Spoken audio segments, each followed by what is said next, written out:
Good evening. Welcome to today's Tactica video. Today we're going to cover the Leman Russ tank and its variants. As I mentioned in the intro, these videos are my opinion, my approach to this particular unit. And this is just to start discussions, maybe get you thinking a little differently. Maybe you're going to help me think differently. Okay. Matter of fact, in this particular one, I'm pretty sure you're going to help me think a little differently. So let's talk about the Leman Russ. Arguably the strongest tank, most durable tank in the game. And given the different weapon profiles that it can carry, it very well at times is the strongest tank. But how do you use this thing? What mistakes can you make? What should you avoid?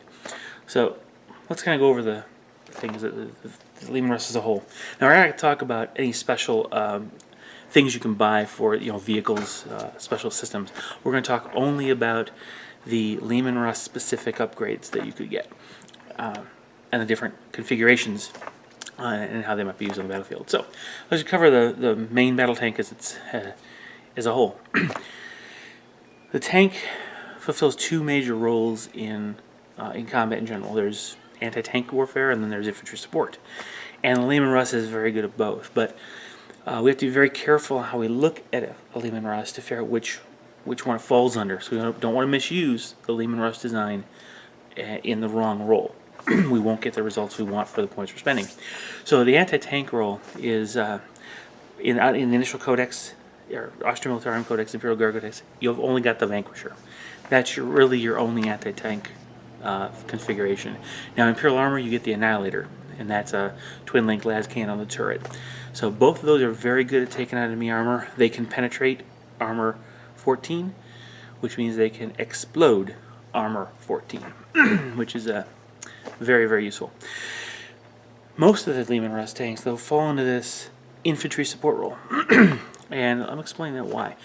The primary target for infantry support is not the enemy tanks, the heavy tanks. It'll be their lighter tanks, lighter vehicles, infantry, especially like even up to Terminator equivalents, and monstrous creatures. That's what infantry support's going to go for. It's going to help take out the heavy stuff, large bodies of enemy units, or large dangerous creatures or vehicles. Okay, so you got the Punisher putting out 20 strength 5 shots. You've got the Eradicator putting out a strength 6 AP4 blast, large blast, ignores cover. You got the Exterminator, which is a twin-linked 4-shot strength 7 AP4. You've got the Conqueror, which is an Imperial Armor variant, but still it's a strength 8 AP3 small blast, but it has a coaxial Stormbolter, which means that within 24 inches you could get a twin-linked effect on the main gun. And then there's the Executioner, which is essentially the plasma tank, large blast, strength 7 AP2, 3 shots. Sorry, it's small blast, 3 shots. So very effective against, again, that profile. Larger units, armor 2 units, monster creatures with armor 3 or higher, and the lower value armor vehicles. All of these, with the exception of the Punisher, can hurt a strength 12 or armor 12 vehicle. So it kind of handles the middle of the road enemy units.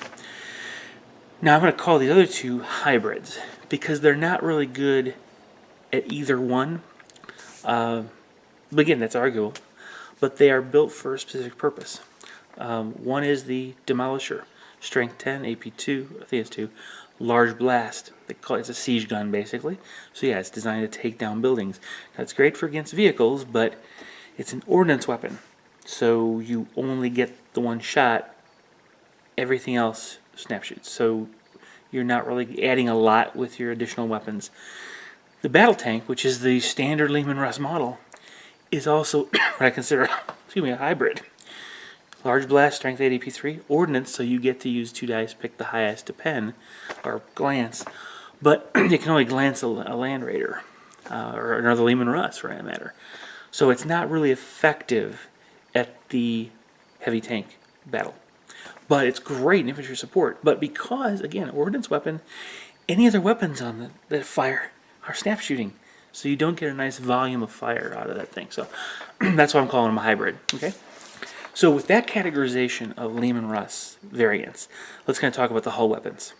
Think about the options. You come standard with a heavy bolter.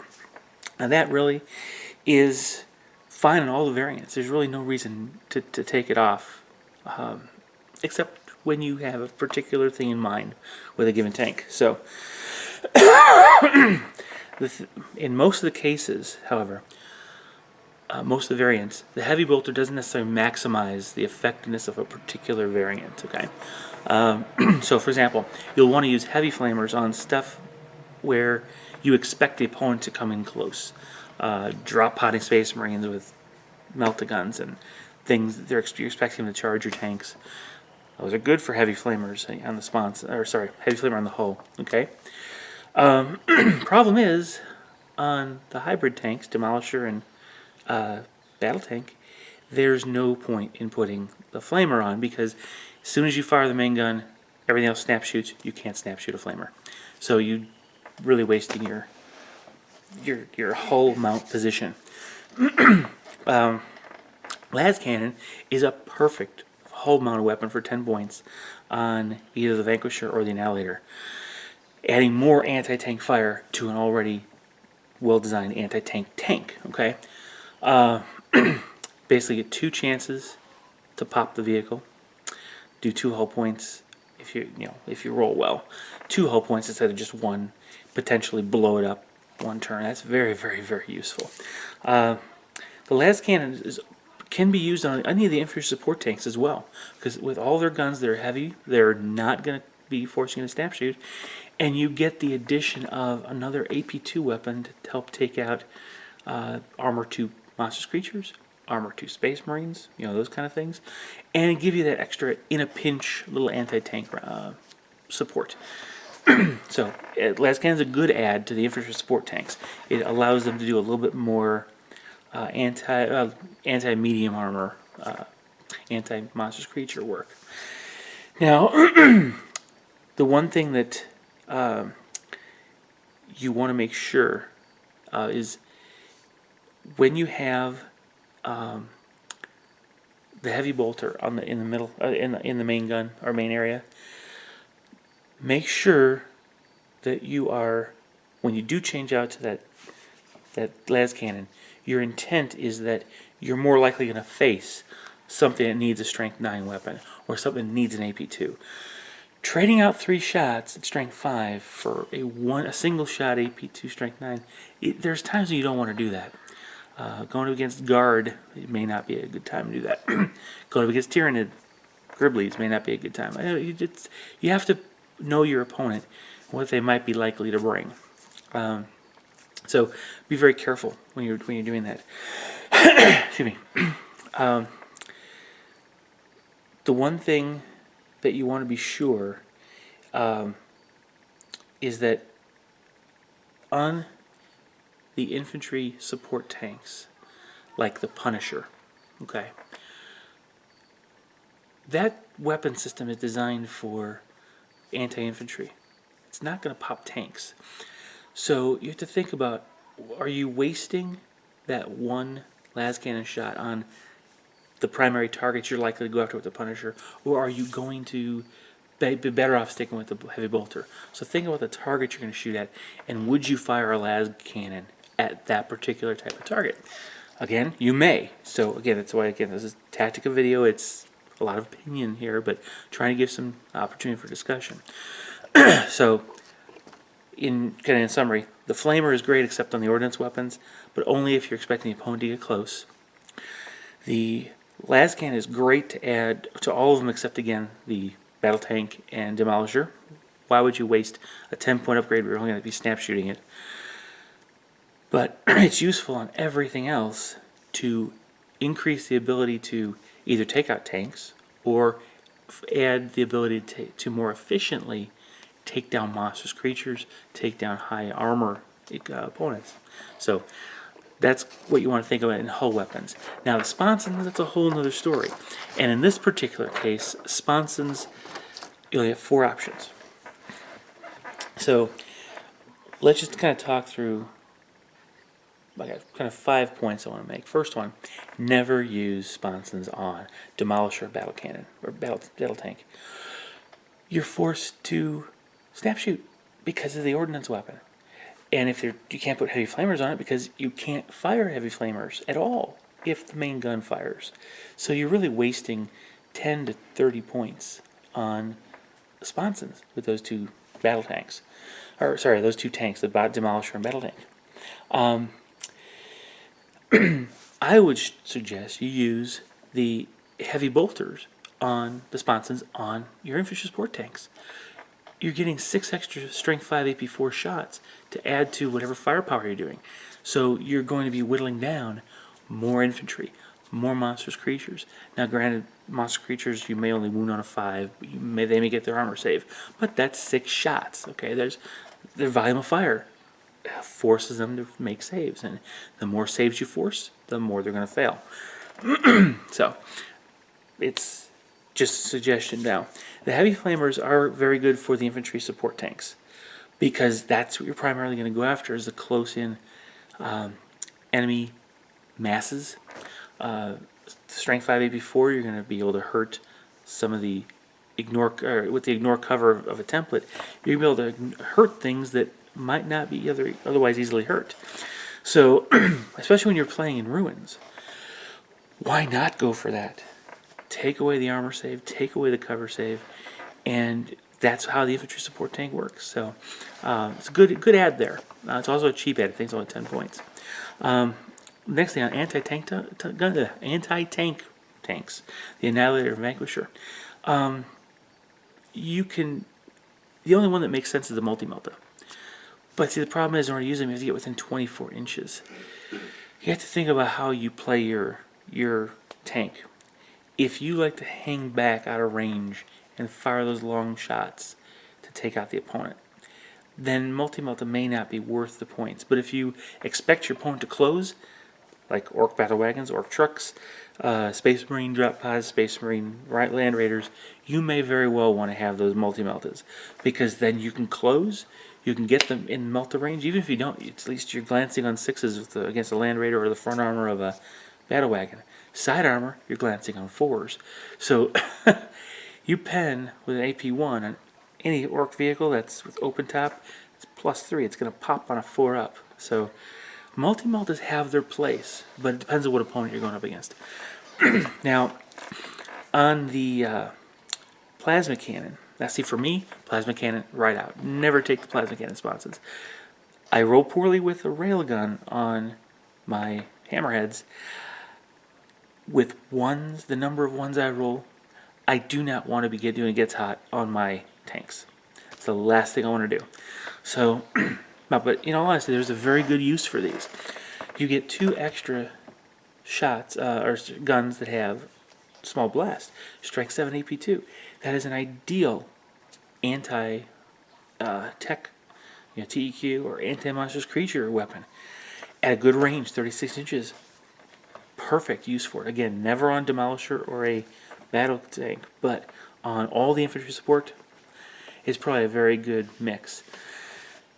You have to be cognizant of the fact that you could roll those gets hot. You could take hull points of your own doing, but honestly, it's still a very good addition to your sponsons for infantry support tanks. So that's kind of the way the sponsons play out. One of the upgrades you can do in the tank commander role is take Pask. Now for 30 points, you get Tank Hunter, essentially. You reroll your armor penetration. And you can, if he's Warlord, you basically get preferred enemy. But even if he's not your Warlord, you get a nice perk for different tanks you get.